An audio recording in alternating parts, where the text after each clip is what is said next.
So last weekend, George Lucas made his first appearance ever at a Comic-Con event in San Diego, and he wasn't there to talk about Disney Star Wars. He wasn't there to talk about his dissatisfaction with Disney Star Wars or how he felt betrayed by Disney with handling Star Wars, and he definitely was not there to announce his takeover at Lucasfilm like a lot of people, like a lot of YouTubers, some YouTubers that just do nothing but rage bait. I'm not going to name any names, but you probably know who they are that like to rage bait about this stuff. But George Lucas was definitely not there to talk about to announce his takeover at Lucasfilm like some people are saying.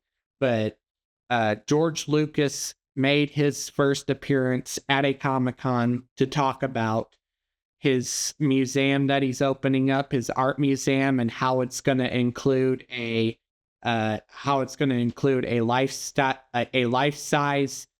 Naboo fighter, and it's also going to include a wheel bike with General Grievous on it. And George Lucas did reveal that, and also a lot of art throughout the museum. And George Lucas also made a point saying, if you like a piece of art, don't let anybody discourage you otherwise. You like what you like, and you should always follow your dreams, always follow your passions, always be yourself, but most importantly, follow your dreams. Don't let anybody discourage you from what you like. And just because someone likes Disney Star Wars and someone only likes George Lucas when George Lucas made Star Wars, that doesn't make anybody any different of a fan. Because all that just means is that they have different interests. Like, I like a lot of the stuff that Disney has done with Star Wars, and I also don't like a lot of the stuff that Disney has done with Star Wars ever since they bought Star Wars from George Lucas in 2012. But that doesn't make me any less of a Star Wars fan. That just means that I have different interests than you. And that's what it means for everybody. Like, everybody has their own interests. Everybody has their own opinions, feelings. Everybody has their own opinions on what they like and what they don't like. For example, I know The Acolyte is not my favorite, but for those people out there who do love The Acolyte, who do enjoy The Acolyte, that's great. Great for you. And that doesn't make them any less of a Star Wars fan either, because that just means that they have different interests.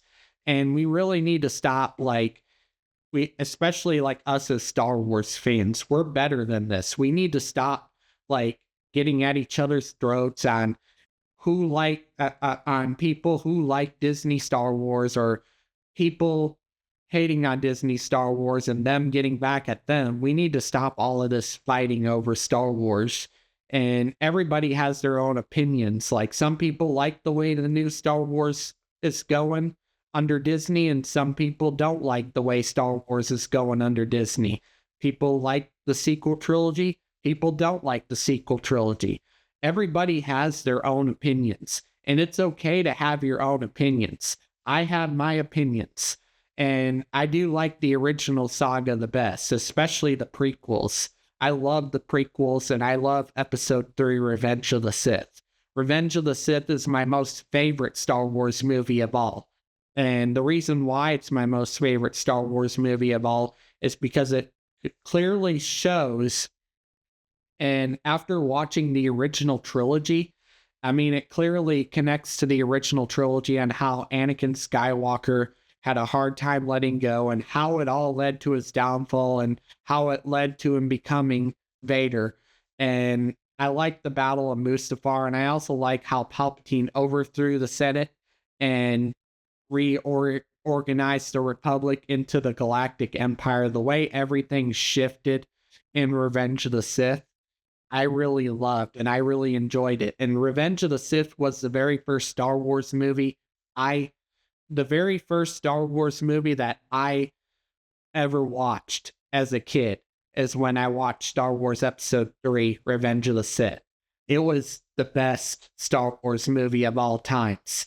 Now, George Lucas made this point and saying stuff that if you like a piece of art, that's great.